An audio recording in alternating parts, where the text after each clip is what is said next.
Back to Charlie's Mailbox, where I answer actual questions from actual people in my inbox. And this week's question is, how do I do animations in Google Slides? Now, to be clear what we mean by that, animations allow you, rather than having all content on a slideshow at once, to have different elements appear at different times with some kind of animated effect. This can be a really useful way of holding audience attention during a live presentation. So let's head over to the computer to see how that works in Google Slides. I should first off point out that there's a difference between slide transitions versus animations. So here I have the slideshow, and currently if I run the slideshow, there's my first slide, click, there's my second slide, right? That's plain vanilla, what you get out of the box. The first thing that you can add are what are called transitions. And if you click on either one of the slides and come up here to this transition menu, you can change that. And you could say, for example, rather than none, I might want to do a nice dissolve right between slides. Or just for fun, maybe I'll do a cube. Be careful about getting too cute with any of these things because they can become kind of annoying if they're overdone. And I'll click Apply to All Slides. And let me see what my slideshow looks like now. So here's my first slide. And do you see that cube effect? Let me do it one more time. First slide, and sort of that spinning cube. So that's slides transition, what happens from one slide to the next. But if we look at this second slide, it has a lot of information that it would really be better to present step by step. And that's where we would use animations. Let's take a look at how to do that. I'm going to hit Escape. I'm going to close this sidebar. It was only there because I had just applied some transitions. And I want to show you how to do this if you had not just done a transition, okay?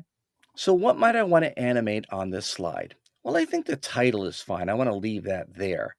But this text box, I'd like to have it appear piece by piece. So I'm first going to select it by clicking on its border. See how it turns blue? And this is not the most intuitive, but it's the Insert menu. Insert, and then under there we have Animation. Now you will notice that on the sidebar now, it brings us back that exact same menu that we had when we did slide transitions. But I wanted to show you how to get it in case you wanted to go directly into animation. Notice how the slide transition at the top has now been set to cube. Okay, I could change that here if I wanted to. Actually, one thing I didn't love about that, frankly, it was a little fast. I'm going to slow that down slightly. There we go. Apply to all slides. Okay. Now, I now want to animate this text box. Notice it already defaults to it because I selected it earlier, and I can see the preview of the text that's inside this box. Let me expand this by clicking this arrow to see what my options are.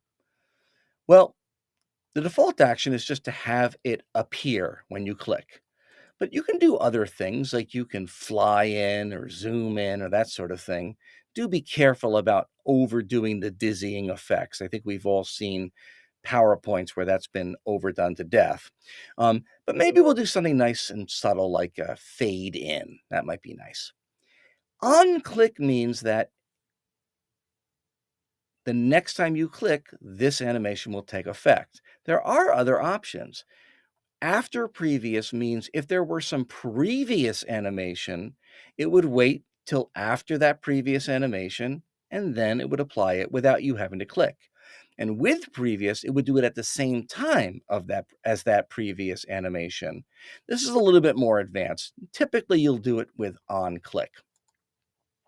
There is this option as well, by paragraph, and that is for when you have a text box with multiple paragraphs, meaning you hit the Enter key multiple times. This will then split the animation up so each click shows one paragraph at a time, which is what I want here. Now, to see what this looks like, I can either click play right here, or I can just click slideshow to see it in slideshow mode. I prefer this technique because I want to be sure I really see what I'm going to get in the slideshow.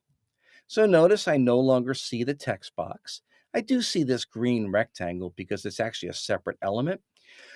But now when I click, I see my first paragraph, second paragraph, third paragraph, fourth paragraph. And so if I were doing this step by step with an audience, this is way better than having presented them with all of this text at once. Let me escape out of here and notice this motion is still here. What if I, for example, wanted to also animate this little leaf icon? I've clicked on it. I can now click Add Animation. And maybe for this one, I do want to do a more dramatic effect, like maybe I want to fly in from the left or something. I'll just choose that. Here is one where, by the way, I'll just show you how after previous works. So I'll choose after previous. So I don't need to click to make this happen. By the way, rather than going to the slideshow, I'll show you that you can just click this play button to preview it, and it does the same thing. So here's my slide with my cube transition. First paragraph, click second, click third, click fourth. Now I'm not clicking it again, but notice how that little tree started its animation after the other one finished. So that's what that looks like. Click stop.